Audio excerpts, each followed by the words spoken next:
in international relations at Lancaster University in the UK, and he joins us now.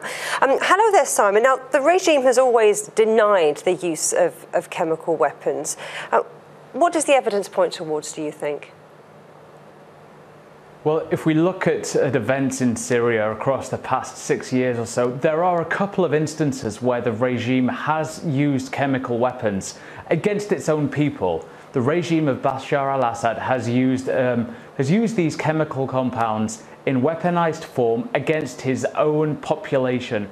And obviously there was an attempt in 2014 to get chemical weapons out of Syria. I've spoken to some people that were involved in this, and they say that they got around 90% of those chemical weapons out. They believe that Bashar al-Assad had held on to a small percentage of them just in case things got bad, just in case things were really sort of required this type of negative response. So there is a precedent here. We know that he's used them in the past, and we know that he's doing pretty much whatever it takes to regain control of Syria. He's said so. He said pretty much that whatever it takes, he will win this fight against terror within the Syrian state. And I think what we see today is that this is yet more proof that Assad will do whatever it takes to stay in power. But what do you think it suggests about the Assad regime itself? Because why the use of chemical weapons rather than conventional weapons to achieve that goal?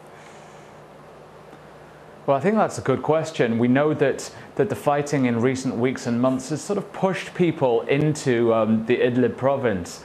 The sense of bringing all of those rebel groups and fighters together in a sense that makes it easier for the Assad regime and its Russian and Iranian backers and supporters to deal with.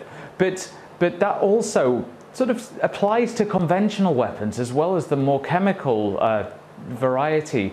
So I guess it could easily have been conventional weapons, but the use of chemical weapons just strikes that extra bit of fear into the hearts of people who are living in Syria. And perhaps that's what Assad is trying to do, to use this chemical attack as a means of trying to strike fear into the hearts of people and to really prevent things from escalating out of, from going further out of control. So you talk about creating that climate of fear. What about his control? What about the military? Does he have control of them? Well, I'd say within Syria, he's certainly got control of the forces, the military forces and the police and the security services. So he's got control of those key institutions that can regulate the capacity of people to do things and regulate that sort of political everyday life. And the military certainly is getting the upper hand within the conflict with the rebel groups. But I don't think that Assad has much control and much influence with its Russian and Iranian backers. So certainly Moscow and Tehran won't be all that swayed by what Assad has to say. They've got their own agendas, they've got their own goals within this conflict. So I think we need to look at it in a twofold manner. What's happening within Syria, but then also what's happening outside of Syria and the type of relationships that are at play there. It's interesting you mentioned outside Syria, because I'm wondering what the international community can really do, because Syria has already said previously that it was going to get rid of its chemical weapons, as you mentioned, although albeit holding back a little bit. Sanctions are already in place. What can the international community do? Well, I think it's a difficult one in the sense that the international community has largely become focused on the threat posed by Daesh, the threat posed by ISIS, and I can understand that given the type of atrocities that ISIS has been committing across the world. It's understandable that the public's attention has focused on that, and with it, obviously, the international community.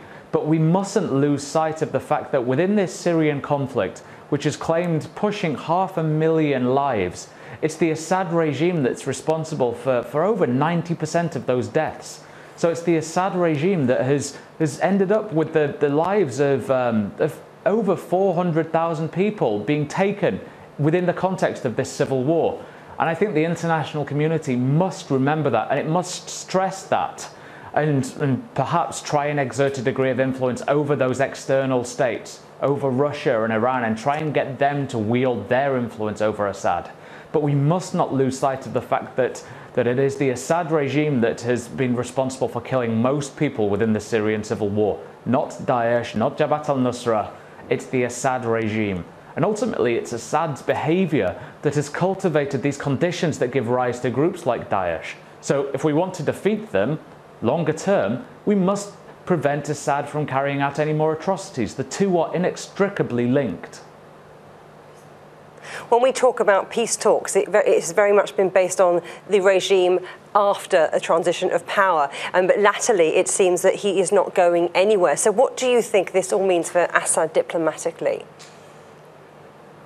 Well, I think it's yet more proof that Assad is doing whatever it takes to stay in power. And it seems that there's very little incentive for him to relinquish power. He's managed to cultivate a position where the international community is looking elsewhere. They're focused on Daesh and the threat posed by Islamist terrorists. And let's not forget that this was a position that was cultivated by Assad himself.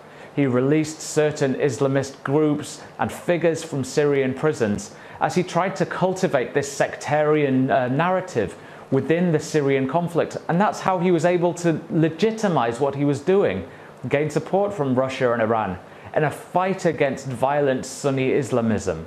So I think that he's in a very strong position with very little incentive to actually relinquish power. And that if this is to happen, and for what it's worth, I think that it has to happen to actually have any real reconciliation, that it has to be Russia and Iran that exert their influence and their control over what Assad can do. Well, Simon Mabon at Lancaster University, thanks for your insight.